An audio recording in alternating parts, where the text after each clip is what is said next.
Nope. What? I do not.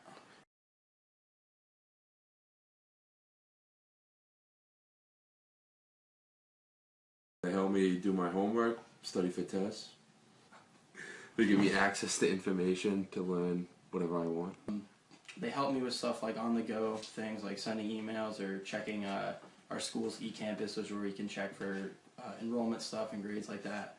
And it also helps me for doing stuff like fantasy sports, checking my fantasy football team, and getting score updates from ESPN.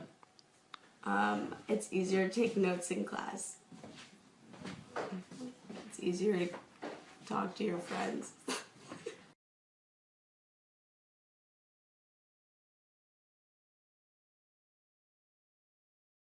I think technology itself needs to develop more, but it needs to cut down on the stuff that makes it so you literally can't go an hour without checking your phone. What type of stuff would you like to see developed?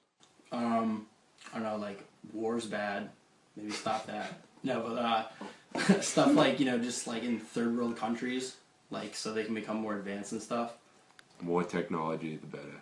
Why? That's how we evolve.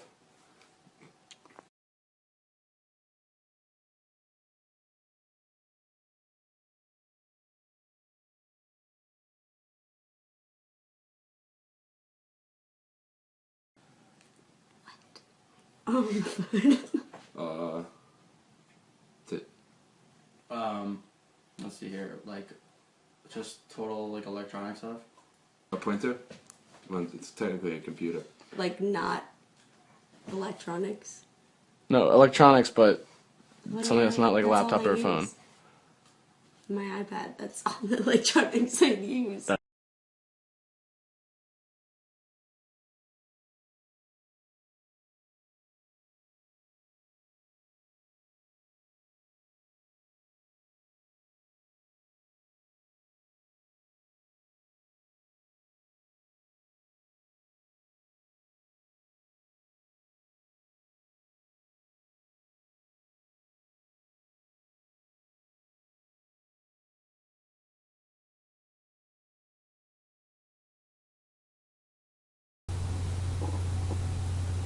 It didn't occur to me just how clueless some people were about the technology that they use every single day. Sure, we have things like phones and computers, but what do we use besides that? Fortunately, I've developed this presentation in order to help some people answer that question. This also should open some people's eyes to the ways technology enhances our human capabilities daily.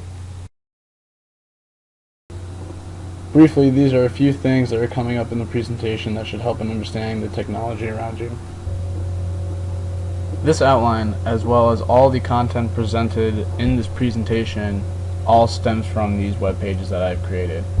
As you look through them, it has numerous information about the topics that I will cover in the presentation. However, I will mention at the end that you should definitely come back and explore these web pages, as it has more in-depth information than what I provide in my presentation. First of all, before we completely begin, there are a few simple definitions we must know before moving forward.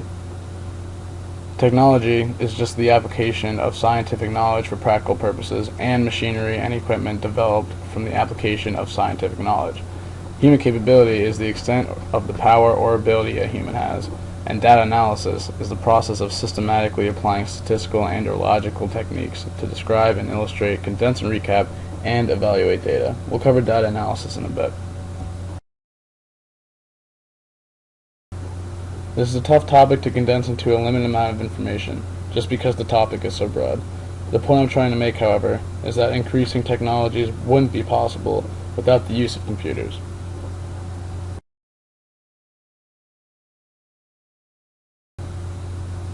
There's a reason that we use computers every day. It simply just makes tasks easier for us, helps us organize, gives us an access to a plethora of information.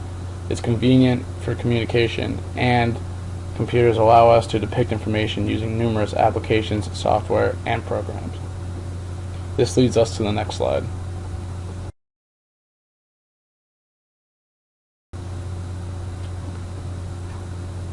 When performing data analysis, it is easier to use computers when dealing with large amounts of data. Computers can make repetitive calculations rapidly and accurately while collecting information. This reduces the chance of human error. With the information and calculations provided, a computer can be used to produce multiple graphs and charts to represent the condensed information, which is pretty much the main task of data analysis. Data analysis allows us to make a more informative and condensed look at the data provided. Now let's look at an example of a spreadsheet that I created over the middle of the semester. Now, this is a pretty simple example of data analysis. However, it will work for the point that I'm trying to portray.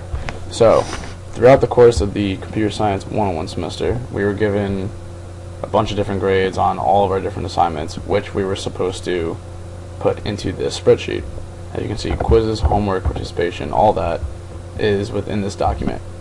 Now, another sub-spreadsheet includes all the quiz grades, all the homework grades, and then the participation and project grades. This is just a Google spreadsheet, which is pretty much the exact same thing as an Excel sheet. Now, what I did for this was that I originally set up these two sheets to begin with and put in this equation for the weighted average, which is right here. The weighted average is just the sum of all my points divided by the sum of the total points multiplied by 25, which is the weighted average. To understand what all the weighted averages mean, we look at this chart. Every single percentage on here is the weighted average of that category. So homework is the most heavily weighted category of the grades and is 45% of your total grades. By looking at this pie chart, we are able to condense a plethora of information into one single document. Now, one neat thing about this application is that if I wanted to change information, like all of these grades in here, say these 3 zeros that I didn't get in a row, but for the sake of the assignment, let's just go with it. Say I wanted to change it to 3 straight 5s. That ups my total quiz grade from 13 to 19, pretty much. And all I had to do was just put in the information, and the computer did the rest. So that's just definitely one convenient thing about using an application on the computer.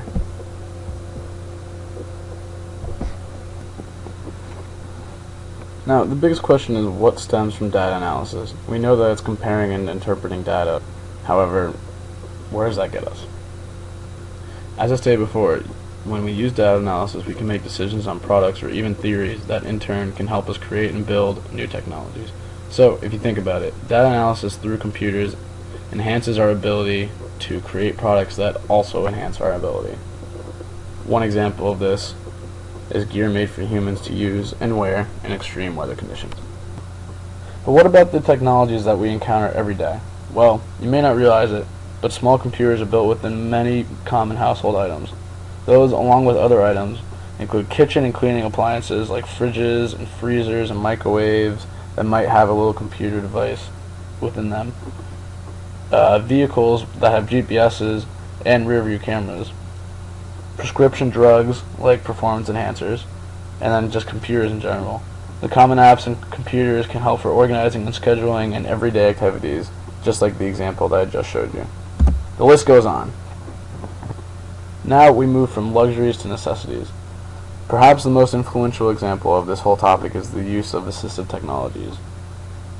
These are assistive, adaptive, and rehabilitative devices for people with disabilities.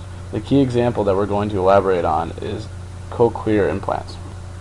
The Huffington Post released an article that caught my eye one day. They put out a story of a woman named Alex Clay who was introduced to a cochlear implant.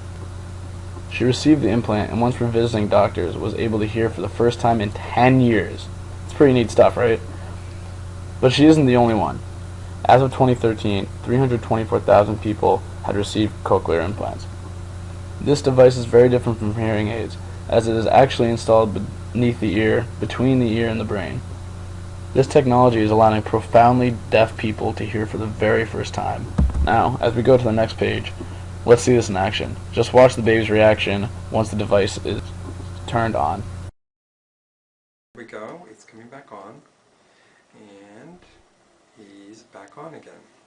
See how he turns? Hi, Jonathan. Stop the sucking. Hi. Yeah. Good. That's Could you real good. hear that? Hi, sweetie. Okay, now how cool was that? Here are some other assistive technologies, including self-driving wheelchairs, word prediction softwares, personal FM systems, and variable speed recorders. This list obviously does not stop there. To conclude, please visit my webpage.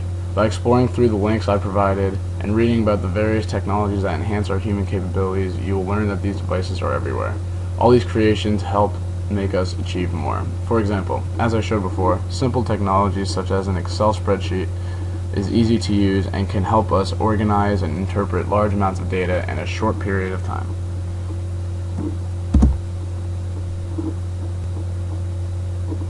The more you learn, the more you can grow. This semester in Computer Science 101, I have learned to interpret and understand computer file data that can lead me to acknowledging where a file was sent from, where it was created, and through what network it was sent. Through this final project, I learned how to create a web page from ground zero. The more you understand computers, the more you can build, the more you can develop, and the more you can evolve. The more we evolve, then the more likely we will be able to create whatever we want. These technologies that enhance human capability are only a small example of our evolution in the world of technology and computers. That wraps it up.